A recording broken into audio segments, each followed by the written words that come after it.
FIFA আন্তর্জাতিক প্রীতি ম্যাচে আজ বাংলাদেশ সান মারিনো মুখোমুখি হচ্ছে। সান মারিনোর সেরাভালে স্টেডিয়ামে বাংলাদেশ সময় রাত 11টায় দুদলের ম্যাচটি শুরু হবে। এ ম্যাচে নতুন ইতিহাস গড়তে যাচ্ছে বাংলাদেশ। এই প্রথমবার ইউরোপের কোনো দেশের বিপক্ষে তাদেরই ঘরের মাঠে অফিসিয়াল ম্যাচ খেলছে লাল সবুজ জার্সিধারীরা। ফিফার তালিকাভুক্ত দেশগুলোর মধ্যে র্যাঙ্কিংয়ে সবার শেষে অর্থাৎ 211তম অবস্থানে সান মারিনো, যেখানে বাংলাদেশ রয়েছে 181তম অবস্থানে।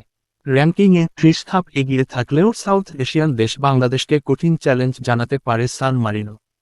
র্যাঙ্কিংয়ের তলানিতে থাকলেও ইউরোপের এ দলটি জার্মানি, ইতালি, ইংল্যান্ডের মতো জায়ান্ট দলগুলোর বিপক্ষে সব সময় খেলে।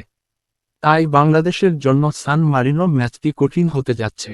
এই কথা স্বীকার করেছেন বাংলাদেশ দলের নতুন কোচ থমাস ডুলিও, তারকা মিডফিল্ডার হামজা চৌধুরীও। এর দুজনই ইউরোপিয়ান ফুটবলের সংস্কৃতিতে অভ্যস্ত। তারা ভালো করেই জানেন সান মারিনোর শক্তি সামর্থ্যের কথা। আসন্ন ম্যাচে প্রতিযোগিতাপূর্ণ খেলা উপহার দিতে চায় বাংলাদেশও। বাংলাদেশ দলের ডিফেন্ডার বিশ্বনাথ ঘোষ বলেন, এখানের র্যাঙ্কিং কোনো বিষয় নয়। অনেক ছোট টিম অনেক সময় ভালো খেলে। আমরা চাইব, যেহেতু আমাদের বাঙালি সাপোর্টাররা বেশি আসবেন, তাই নিজের হোম মনে করে আমরা মাঠে নামব। আর আমরা ইনশাল্লাহ ভালো খেলে জয় ছিনিয়ে আনব। সান মারিনোকে সমীহ করে গোলরক্ষক সুজন হোসেন বলেন, সান মেরিনোর র্যাঙ্কিংটা নিচের দিকে, কিন্তু ইউরোপিয়ান টিম হিসেবে যদি কাউন্ট করি, ওরা কাদের সঙ্গে খেলে এটা গুরুত্বপূর্ণ। এখানে র্যাঙ্কিং কোনো ব্যাপার নয়।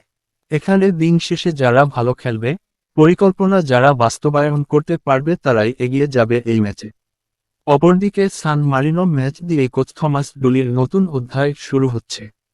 বাংলাদেশ দলের সরকারি কোচ হাসান আল মামুন বলেন, থমাসের নতুন কোচ অধীনে আমরা ঢাকা থেকে অনুশীলন শুরু করি। আমাদের অনেকগুলো সেশন হয়েছে। তার কোচ যে আইডিয়া, গেম প্ল্যান এবং এক কোচ থেকে আরেক কোচের অধীনে যাওয়ার বিষয়টি আমাদের খেলোয়াড়রা মানিয়ে নিয়েছে। সিম্পল ফুটবল, পজিশন ধরে রাখা, অ্যাকুরেসি ও প্রেসিং করা এসব বিষয়ে পছন্দ করেন তিনি।